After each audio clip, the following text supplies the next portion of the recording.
আসসালামু আলাইকুম এভরিওয়ান, সবাই কেমন আছেন? আশা করি ভালো আছেন। তো আজকে হবে এটা সিম্পল ছোট একটা মিনি ব্লগ। দেখেন এই যে পিছনের সিনারিটা কিরকম লাগছে, ন্যাচারাল সিনারি। এটা আঙ্গের বাড়ি, এই যে দেখতেছেন ওইটা আঙ্গের বাড়ি। তো এই বাড়ির এই ক্ষেতটার ভিতরে তার মানে ঘাস বুনছি আমরা। ঘাস একটু একরকম, এই যে দেখেন মোটামুটি আড়ু সই থোড়া সই করে ঘাস হয়ে গেছে গা। হ্যাঁ, এই যে ঘাসগুলা চারি মুরগার ক্ষেতটা ইন টোটালি দেখাইতেছি। দেখেন এই যে তার মানে এই ঘাসগুলা, এই যে আজকে রাইতে মানে বৃষ্টি হয়েছিল, বৃষ্টি হয়েছে, হাওয়া বাতাস একটু কাছিল। আর এই যে গাছগুলা কিছু এগুলা সব খাড়াই আছে, কিন্তু এই যে অপরখানিক জায়গায় যেখানে কাটা হয়েছে, এই যেখানে কাটা হলো, হ্যাঁ এই যে কাটা হলো। তো এটা একটা স্বাস্থ্য ভাই, এটা চরে থেকে আইছে, পাগলা কিন্তু কথা কবার না। তো যাই হোক, অতি অতি কাটতেছে, আমিও কিছু মানে কাটাকাটি করলাম। পুরোনা ঘাসগুলা যা দেখতেছেন, এই পুরোনা ঘাসগুলা তার মানে কাইডা গরু খেয়েছি। ভাবছিলাম যে আরো কয়দিন পরে তার মানে ঘাসগুলা কাটা ধরবো আর কি।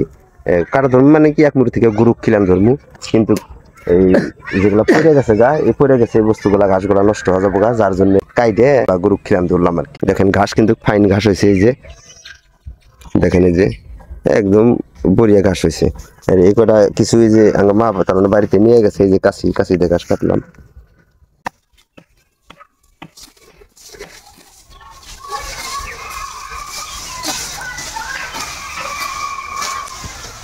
তো ঘাসগুলো তার মানে এখন ছোটই, বেশি বড় হয় নাই, কে মোটামুটি 2 হাত করে হয়েছে। হ্যাঁ, একচুয়ালি ঘাসগুলা কিন্তু একদম বর্তমান একবারে কমলা। ঘাসগুলা একটু বড় হলি গেলে সে বাড়তি হয়, বর্তমান কিন্তু এই একবারে কমলা। হ্যাঁ, যার জন্য কাইডেও দেখেন এই যে কিরম কিরম মূর্তি বাজায়, এই যে একদম কসকস করে কাটে আর কি, একেবারে কমলা আর কি।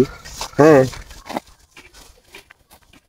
তো একবারে গোড়া সই করে কাটবার চাইছিলাম, কিন্তু গোড়া সই করে কাটলাম না। এগুলা দিয়ে এই যে দুবলা ঘাসগুলো আছে, দুবলা ঘাসগুলো গরু গুছুরতে গুছুরতে দেখলাম আর কি, যার জন্য একবারে গোড়া সই করে কাটতেছি না আর কি।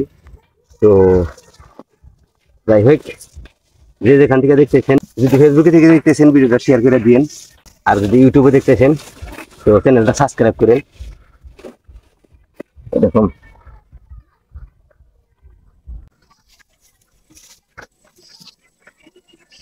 আর একটা কথাটা হয়েছে কি, আগের এই ক্ষেতটা দেখতেছেন, এই ক্ষেতটা তার মানে কোনো সময় আজার যায় না।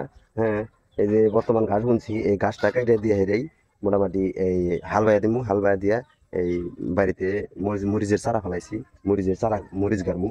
তো মানে খেতে এটা আজার নাই আর কি। আবার মরিচ যে সময় ঠান্ডার সিজন মরিচ থাকবো, ঠান্ডার সিজন মরিচ শেষ হওয়ার পরে ফের আবার আর এক মরশুম, যেটা মরশুম আসবো সেটা হবো। আর যদি তা না হয়, বাড়িতে গরু আছে 4-5টা 6টা, তো গরুর জন্য ফের আকাশ বলে দিব আর কি, যদি বিলেক ই না করি আর কি। তো যাই হোক, যে যেখান থেকে দেখতেছেন সবাই ভালো থাকেন, সুস্থ থাকেন। বর্তমানের জন্য এই পর্যন্তই। টাটা, বাই বাই, আসসালামু আলাইকুম।